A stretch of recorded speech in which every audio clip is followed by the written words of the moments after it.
गणेशाय नमः। ओम नमः शिवाय। तो सावन मास महात्म अध्याय 28 में मैं था कि अगस्त ऋषि की कैसे पूजा करनी, कैसे अर्घ देना। तो और जो ऋषि की पूजा करेगा, अर्घ देगा, उसके सारे पाप नष्ट हो जाते हैं और हमेशा नित्य रोज ऋषि को नमस्कार करेगा। आगे है 29वां अध्याय शुरू। ईश्वर ने कहा, हे सनत कुमार, अब कहे हुए व्रतों के बारे में मैं आपको कहूँगा। किस समय क्या करें। हे महामुने, आप इसे सुनिए। सावन महीने की तिथि किस समय लेनी चाहिए, किस समय क्या विधान है, पूजा जागरण आदि कैसे करें। उस समय में किसी का समय, उस काल में किसी का समय कहाँ, प्रधान में, रात में, भोजन तथा भोजन भाव दिन में कहाँ, प्रतिदिन उन व्रत के समय में उद्यापन कहाँ करना, कैसे करना। और असंभव के पंचांग में शुद्ध अधिवासन कर तो दूसरे दिन विधि द्वारा होम कैसे करें। धारणा और पालना हस्यवृद्धि नहीं होती। सावन शुक्ल प्रतिपदा के दिन संकल्प करके उपवास करना चाहिए। उस दिन भोजन उपवास करें, अन्य दिन भोजन, दूसरे दिन पारण में स्वीकार करें। पारण के दिन एकादशी हो तो 3 दिन उपवास करें। जैसे आज हो रहा ना भाई, पहले दिन सोमवार था, उस दिन भी भोजन नहीं करना। तो आज द्वादशी है तो आज भी भोजन नहीं करना। तो द्वादशी के दिन अब मैं शाम को 4 बजे ही, 4 और 5 के बीच में ही अन्न खाऊंगी। तो ऐसा ही है ये। सावन मास के अन्य दिन भोजन, दूसरे दिन पारण स्वीकार करें। पारण के दिन एकादशी हो तो 3 दिन उपवास करें। तो ऐसे 3 दिन हो जाते हैं। रविवार को व्रत अर्चन का सुबह के समय ही संकल्प लें। सोमवार के दिन साय का समय प्रदान कहा गया है। मंगल, बुध तथा गुरु की पूजा भी मुख्य समय सुबह ही कहा गया है। शुक्र पूजा में सुबह तथा रात में जागरण अवश्य करना चाहिए। नरसिंह और शनि की पूजा भी शाम को करनी चाहिए। शनि व्रत दान का मध्य का समय बताया है। दिन के दोपहर में शनिवार के दिन दान अवश्य करना चाहिए। हनुमान की पूजा का मध्य समय उचित बताया है और सुबह भी पूजा जरूर करनी चाहिए। हे वत्स, रोटक व्रत में प्रतिपदा तथा सोमवार सहित 3 मुहूर्त स्वीकृत हैं। नहीं तो पहले की तिथि गाया हो जाती है। उदंबरी द्वितीया साय के समय में वापनी तृतीया युक्त हो जाती है। दोनों दिन संध्या हो तो पूर्व विधि में संकल्प लें। श्रवण गौरी में चतुर्थी युक्त तृतीया हो तो, जैसे द्वादशी और एकादशी एक कर देते हैं ना, तो एकादशी का सुबह सूर्य निकलते का ही व्रत करना चाहिए। ऐसे जैसे भाई बताया है कि द्वादशी और त्रयोदशी एक दिन हो तो सुबह के समय ही संकल्प लेना चाहिए।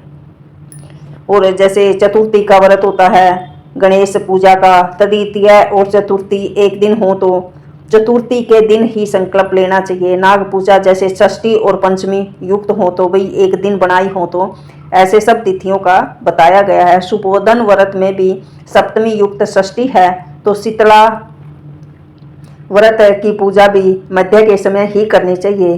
देवी का पवित्रारोपण मतलब रात्रि युक्त अष्टमी हो तो रात को जागरण अवश्य करना चाहिए।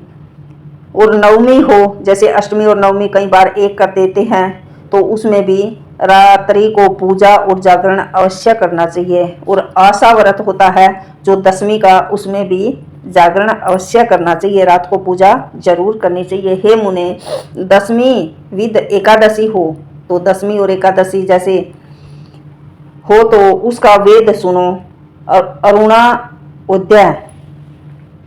अरुण उदय समय में समार्तों के यहाँ दशमी वेद होता है।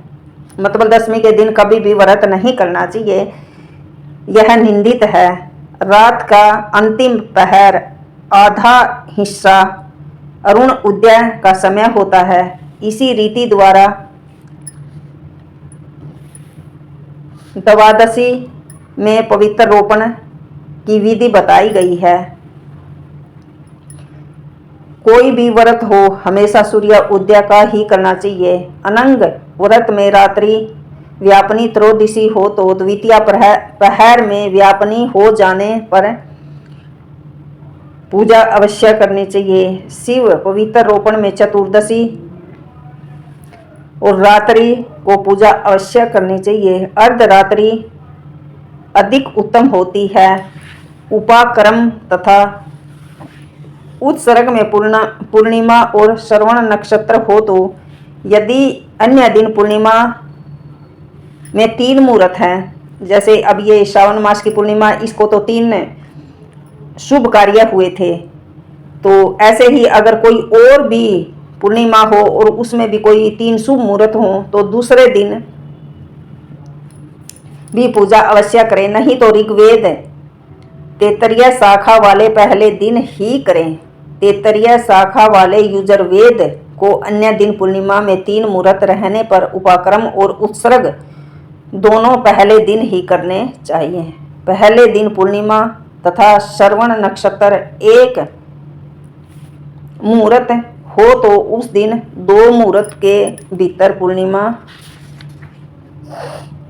समाप्त हो तो पहले दिन ही पूजा करें।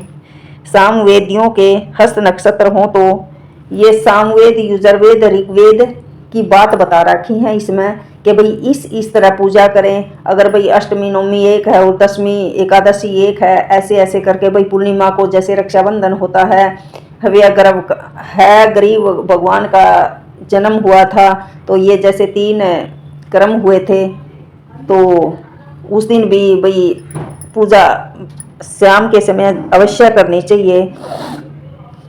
तो यही है भाई श्रावण मास का पूरा ही महीना बहुत शुभ है। इसकी एक एक तिथि एक एक दिन इसका पूरे श्रावण का ही व्रत करना चाहिए। और जो मनुष्य रोटक व्रत करता है उसको तो और भी ज़्यादा फल मिलता है।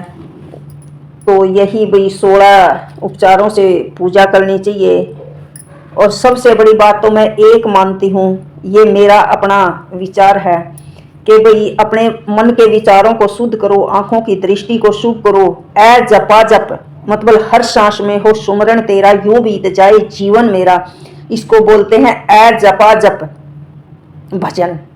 भाई जिसमें भाई चाहे हम किसी भी अवस्था में हो, कहीं भी हो, भाई हमें नहाने धोने की भाई वो नहीं है। भाई हम ऐसी सिचुएशन भी आ जाती है कई बार कि हम स्नान भी नहीं कर सकते, तो जो हमारे शरीर हमारी वाणी में हमारे सांस में भगवान का भजन चलता है, सिमरन चलता है, मंत्र चलता है, उसको ऐ जपा जप बोलते हैं।